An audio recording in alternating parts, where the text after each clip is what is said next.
Hey everybody, and welcome back to The Legend of Zelda, the Ocarina of Time. And in this part we're going to start the Fire Temple. Woot! So first we have to get an item that's vital for the Fire Temple. And so yeah, this is going to be pretty cool, I guess. So that little rolling Goron over there is the only Goron that's actually in this village right now. And we basically have to stop him just like we stopped the other Goron that was rolling over here when we were a child, except it was a lot bigger. So what you can do is pull out your arrows like this and wait for him to come, and you can shoot these bomb flowers like this. Alternatively, you can just throw a bomb at him like regular bombs, and that works just as well. And we actually did that for the big Goron as well. So yeah, you can do that too. Works just as effectively, but I don't know, whatever you want. So we're gonna have to talk to him, and he has quite a bit to say, so I'm going to go ahead and skip over most of it.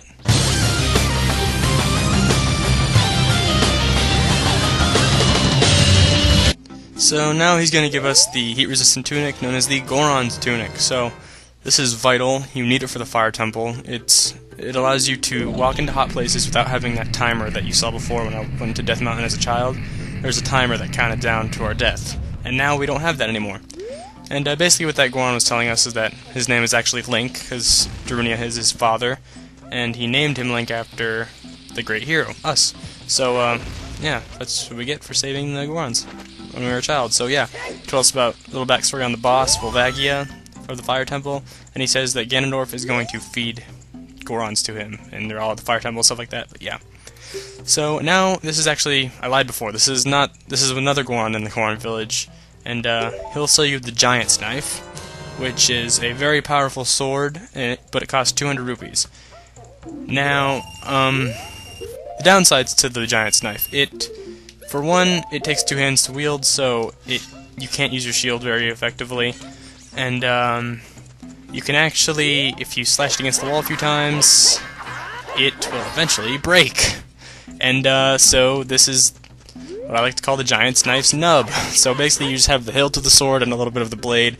It deals less damage than the Kokiri sword, it has a short range, and you still can't use your shield effectively. It is the worst sword in the entire game, and I freaking love it because it's so cool.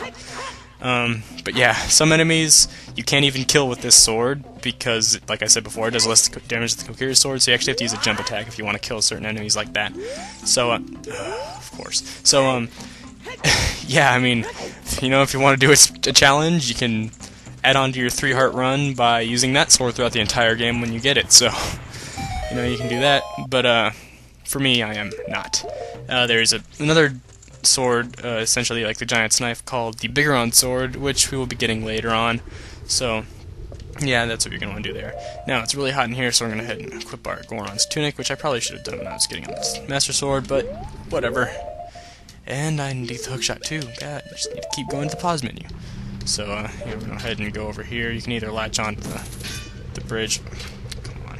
You can either latch onto the bridge or the wood thing above there, whatever. So, now we're going to get an awesome song called the Bolero of Fire. And, not just me, but a lot of people love this song. It's really awesome. So, yeah, we're going to get that. So, yeah. Of course, Sheik is in here again. I wonder how Sheik can withstand the heat. Dedicated to the power of the heart, blah blah blah. Stop getting all mushy gushy on us and let's just get the awesome song going.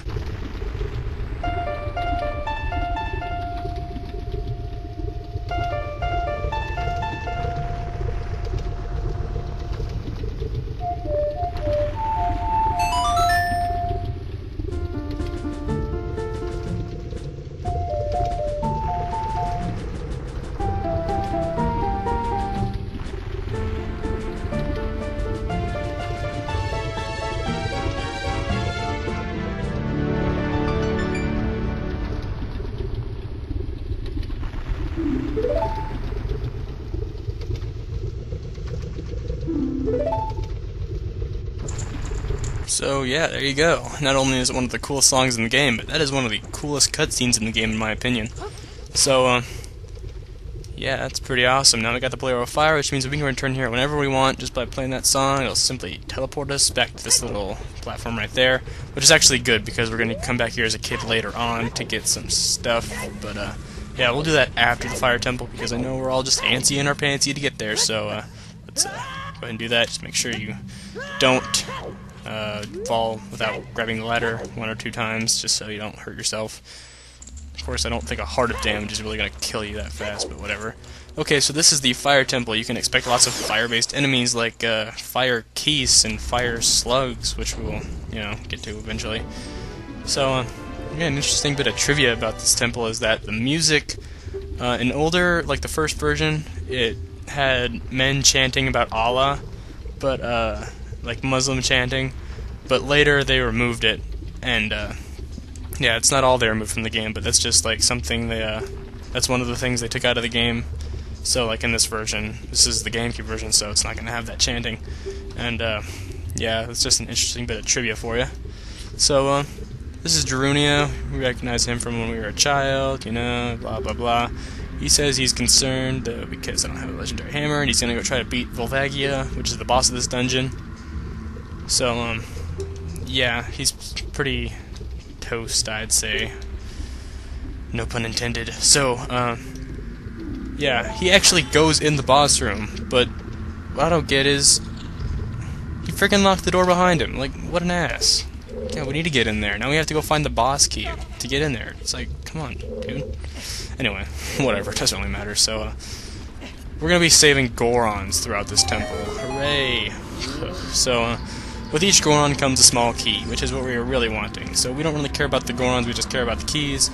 You could talk to the Gorons, and they'll give you some corny little tips, and they'll actually walk away when you talk to them. So, we're rescuing them, but they're just going to stand there, because I'm not going to talk to them. I'll just point out the tips as I go along. They're not really that helpful unless you're a complete noob. But yeah, also they're just a waste of time, so I'm not going to be talking to them. I'm just going to get the small keys and go. So, in this room we have lots of lava, and the good thing about this tunic is that it allows you to walk on lava for a few seconds or a few steps at a time, and that's going to be really helpful, especially for rooms like this. So, yeah, this has a really good effect on that.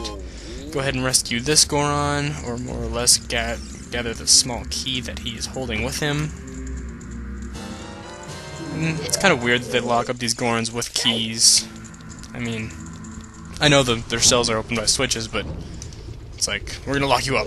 Oh, don't forget to have this key while you're in there. It's like, what? So right here we're gonna want to play the Song of Time to move this time block. Woohoo! Okay, so get this big blue block right here, and we're gonna get some gold Skulltula action.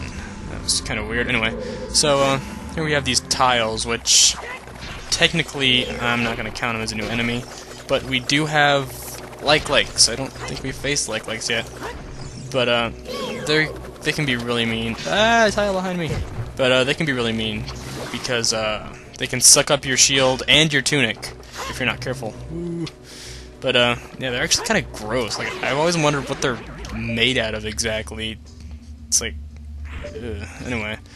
I would not want to be sucked into one of those. So, after defeating that thing, go ahead and grab this Skulltula.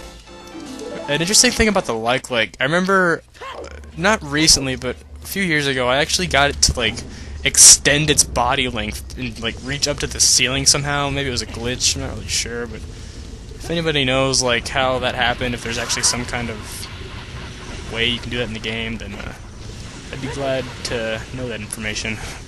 So, anyway, you can make your way straight across this room here. Whee! So, you can go ahead and go over this side of the room, and we're going to get some more stuff. So here's a bombable wall, and if you would have talked to the Goron in that cell that we rescued earlier, he would have told you that you can use Goron's special crop, meaning bombs, to blow up walls that sound different when you slash them with your sword. Normal walls will make kind of a kong sound, while bombable walls will make kind of a chink, and you can, differentiate between bombable walls and such.